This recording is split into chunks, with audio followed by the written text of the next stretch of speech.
Your Jeep's engine could feel smoother, quieter, and more responsive without spending thousands at the dealer. Most owners completely ignore the maintenance items that keep these engines alive, and when the warning signs show up, the damage is done.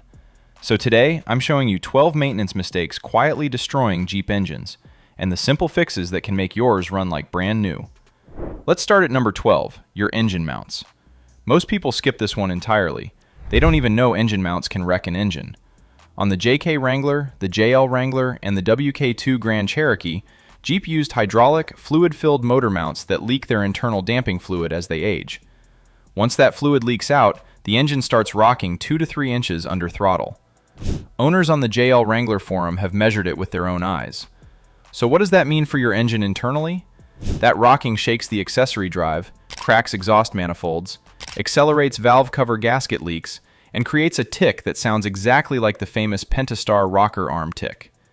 People spend $2,000 on top-end work when the real fix was a $100 mount. The driver's side mount usually fails first because that's where the cam phaser and timing chain torque pulses concentrate. Pop the hood, have someone rev the engine in park, and watch the engine. If it jumps more than half an inch, your mounts are toast. Mopar liquid-filled mounts are the only ones that keep factory smoothness.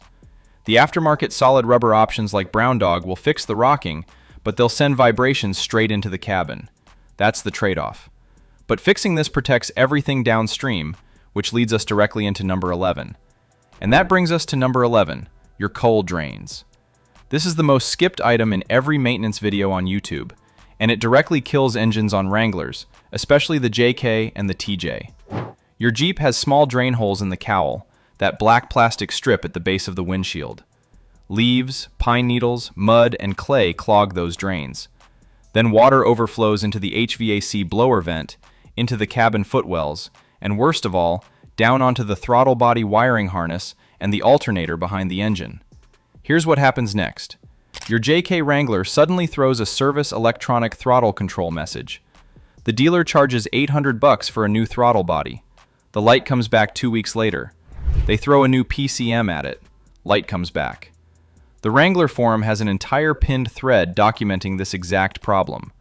The real fix was wrapping the throttle position sensor harness with pipe insulation because alternator heat plus moisture from a clogged cowl drain was cooking the wiring. Fixing it takes 10 minutes. Pop the cowl off, push a coat hanger through the drain holes, blow them clear with compressed air, and verify water flows out from under the firewall. Do this once a year, twice a year if you live somewhere with trees. This one simple maintenance step can save you a 4-figure dealer bill, but the next one is what saves your engine from grenading on the highway. Sitting at number 10 is your belt and tensioner. The 3.6 Pentastar belt tensioner is one of the most documented failure points in the entire Jeep lineup. The JK Wrangler uses an 87.5-inch 6-rib serpentine belt, and the Mopar tensioner part numbers in the 5184617 family have been revised multiple times because the first ones kept failing. Real-world belt life is 45 to 75,000 miles. If you tow, plow snow, or wheel hard, cut that in half. The symptom of a dying tensioner is a soft chirp or rattle at idle that gets worse as the engine warms up. People ignore it because it's quiet, but when that tensioner finally gives up, your belt comes off, your power steering dies, your alternator stops charging, and if you're unlucky, the belt wraps around the crank pulley and damages the front timing cover.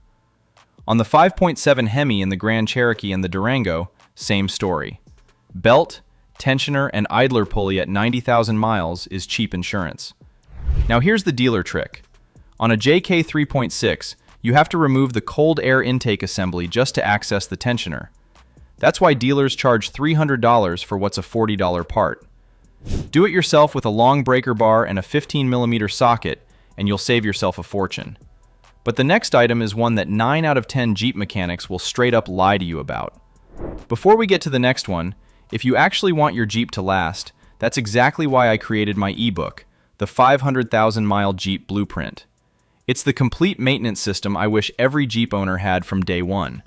If you want to check it out, the link is down in the description below. Number 9 on this list is your transmission service. Yes, I know it's not technically the engine, but hear me out.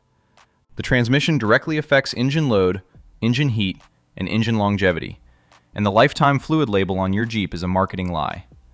Look at ZF's own Service Information Bulletin 50130EN from April 2016. ZF, the company that built your transmission, says verbatim that depending on driving style, transmission oil should be changed every 80,000 to 120,000 kilometers, or after 8 years at the latest. That's roughly 50 to 75,000 miles. Not lifetime. Not even close. The Grand Cherokee WK2, the Wrangler JL with the 8-speed, the Durango, all of them use the ZF 8HP70 or 8HP75. The Mopar fluid part numbers are 68218925AB and 68218057AB. The integrated pan and filter is 682253444AA, about $166 from Mopar. If you have an older WK or a Cherokee XJ running ATF plus 4, the spec is MS9602, and the 545 RFE, the 65 RFE, the NAG1, and the 42 RLE all use it. Drain and fill every 30 to 60,000 miles, not never. And if you have a Cherokee KL, Compass, or Renegade with the 948 TE 9-speed, you already know the pain. NHTSA recalled around 500,000 of these in August 2016 for improperly crimped 26-way connectors. Owners who service that transmission every 40,000 miles get double the lifespan. The ones who don't end up replacing it. Before we get to number 8, hit that subscribe button right now if you want more deep dive Jeep content that actually saves your engine. Now let's talk about fuel. Coming in at number 8 is your fuel system service. Here's where most YouTube videos get it dead wrong. Chevron Techron and Mopar combustion chamber cleaner work on the 3.6 Pentastar through 2017 because those engines are port injected. The injectors spray fuel onto the back of the intake valves, washing them clean every time you drive. Pour in a bottle of Techron, drive a tank, and you'll actually feel the difference. But here's the catch. Later WK2 Grand Cherokees, the 2.0 Hurricane Turbo in the JL, and the 3.0 Eco Diesel are all direct injection. On those engines, fuel never touches the back of the intake valves, so Techron does nothing for the carbon buildup that's choking your airflow. The only real fix on a GDI engine is a walnut shell media blast at the dealer around 100,000 miles, which costs $500 to $800 but restores power back to factory. For Eco Diesel owners, you have 2 fuel filters, not one. The primary near the tank and the secondary on the engine. Mopar wants both swapped every 20,000 miles. Neglect them, and your Bosch CP4 pump runs dry, sends metal shavings through your injectors, and you're looking at a $2,000 repair minimum. And one more thing. Your owner's manual tells you the octane your engine needs. The 3.6 Pentastar runs 87, period. Premium fuel doesn't give you more power. The 5.7 Hemi in the Grand Cherokee recommends 89, but accepts 87. The 6.4 SRT needs 91, minimum. The 2.0 Hurricane Turbo requires 91. Use the wrong fuel, and you're either wasting money or starving your engine of detonation protection. Number 7 is the part nobody talks about, your PCV valve. This is the $11 part that nobody mentions, and it solves more Pentastar problems than any other single component. On the 3.6 Pentastar, the PCV valve isn't just a spring valve. It's a camshaft-driven centrifuge with an internal membrane. When that membrane wears out, oil consumption explodes. Your Jeep starts burning a quart every 1,500 miles. You'll see the oil level drop on the dipstick and panic, thinking you've got worn rings or a failing engine. But it's the PCV. The Wrangler forum has an entire thread about a guy whose electronic throttle control light, traction control light, and rough idle all cleared the moment he installed an $11 PCV valve. The dealer wanted $1,200 to start chasing those codes. Replace it every 50,000 miles, even though Mopar says inspect at 100. They're wrong.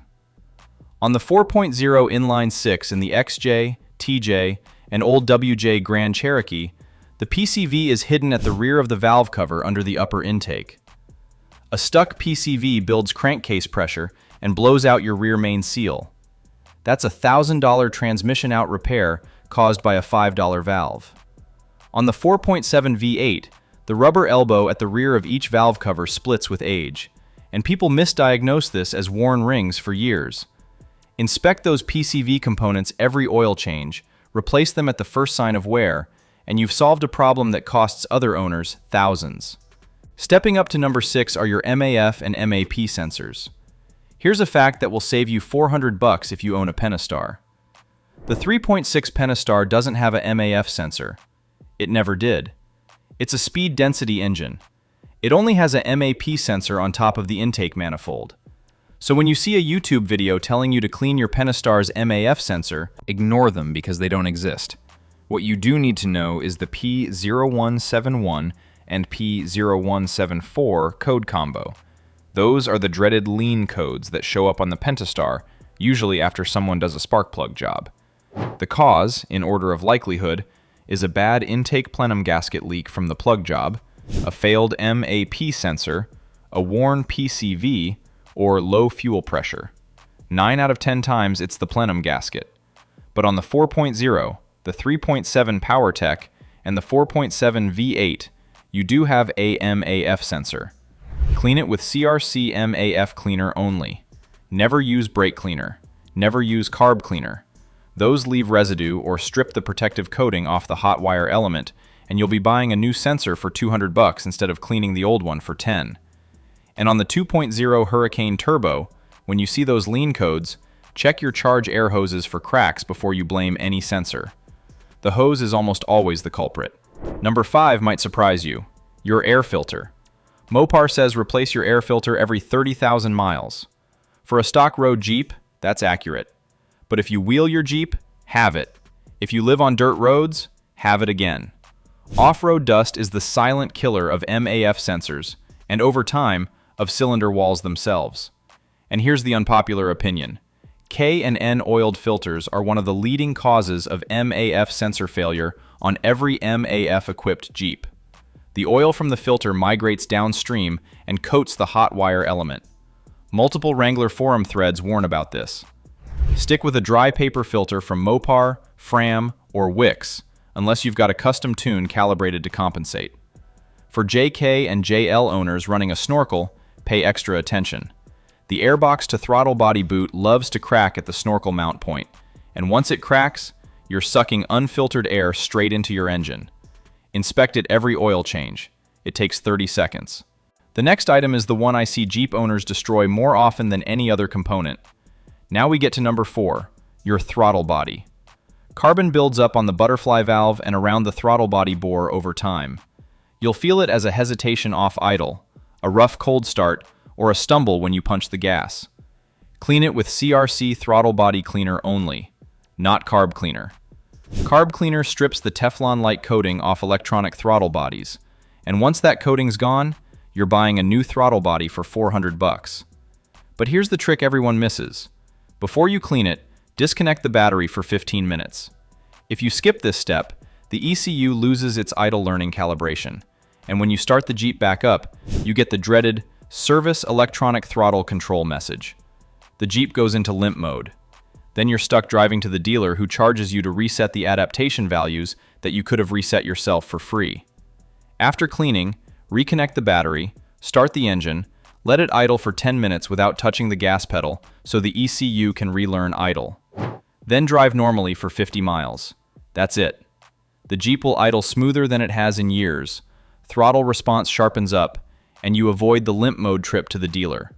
But the next item is where Jeep engines actually catastrophically fail. Number 3 is the big one, your coolant flush. Mopar uses 2 different coolants and they can't be mixed. OAT coolant is purple, part number 681638488AA, and it's used in 2013 and newer Pentastar and Hemi Jeeps. The service interval is 10 years or 150,000 miles. Haute coolant is orange or pink, part number 680489553AB, used in 2012 and earlier Pentastars and Hemis, and in pretty much every TJ, XJ, and WJ. The Haute interval is 5 years or 100,000 miles. Mix the two and they gel into sludge that clogs your radiator and heater core. Multiple Jeep garage threads document dealers using the wrong coolant by mistake. Always specify the Mopar part number when you get service. Now here's the catastrophic Jeep failure you've probably heard about. The plastic oil cooler housing on the 3.6 Pentastar in the JK and the WK2. It cracks from heat cycling and dumps coolant into the oil, or oil into the coolant. By the time most owners notice, head warpage has already started. The Mopar housing has been redesigned 6 times. The Dorman aluminum replacement, part number 926-959 for the full kit, is the only permanent fix. Owners on Wrangler forum have documented a literal lake of oil in the engine valley and warped heads at 120,000 miles.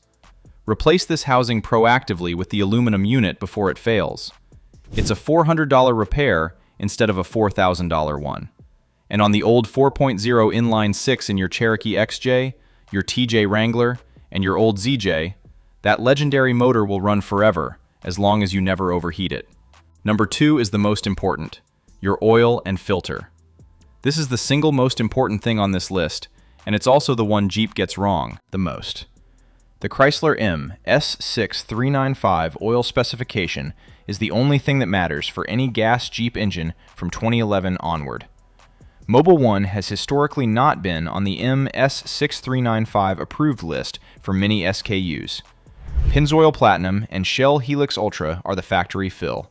Check your owner's manual. The viscosities by engine. The 2018 and newer JL Wrangler 3.6 Pentastar takes 0W20. The 2011 to 2017 JK and WK 2 3.6 takes 5W20. The 5.7 Hemi takes 5W20. The 6.4 SRT takes 0W40 Pennzoil Euro L. The 4.0 inline 6 takes 10W30 in most years, 5W30 in winter.